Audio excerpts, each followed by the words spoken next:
Mr. David Adebi. It's my pleasure to be here with you. So what I discovered is about the will of man. What is the will? And why was the will given? The will is the most important tool that we use as human beings, but also is the most understood. We misunderstand it. We know what is there for. The will is to make decisions. The will is the power of choice. And sometimes we may know the how, we may know the why. The why of the will is given in Genesis 1:26. And God said, let us make man in our image and in our likeness, and let them have dominion. The why of the will is for us to have dominion on earth. God wanted to use the will of man to dominate the earth. That's the intention of God.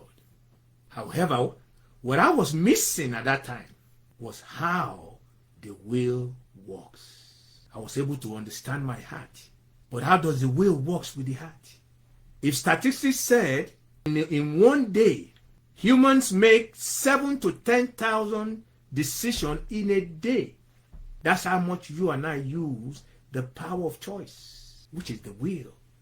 How in the world don't we pay attention to this power? And like I said last Sunday, the decision is not the most important thing, but the power.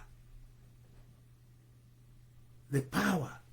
Until mankind learn to understand the origin of the greatest power he possesses. What is that power? And why was that power given to man to control strictly as he sees fit? The individual man or woman, the family, and the world system as a whole will continue to go around in circles. That's what happened to me years ago. I was going around in circles. Without a sustainable or permanent solution to our everyday crisis, which include but not limited to social decay, family dysfunction, corporate greed and corruption, governments in confusion and unable to maintain peace, success and fulfillment that every citizen longs for. And in the United States, we have the GNP, Gross National Product, which determine the productivity of a country. But I believe we should start from gross personal. Gross personal. We should start with the personal productivity of every citizen.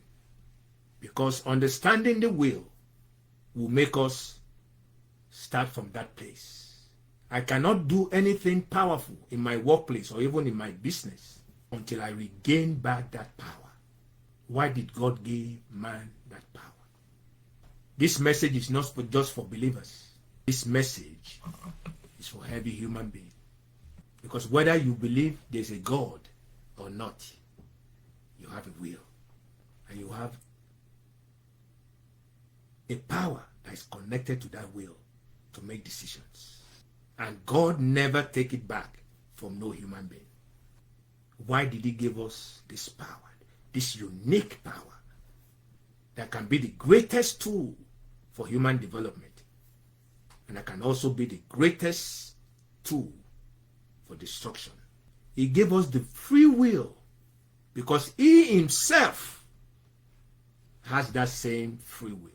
And that free will is the same thing that he gave to us. So the question is, how do we regain that power? We must be conscious of that power. We must be conscious of that power. We must understand whether we are conscious of it, of that power, we make decisions anyway. And this might be a paradigm shift for us to begin to remember that nobody controls me but myself. I am the initiator of my own life. Everything that I do, everything that you do, is because you want to do it.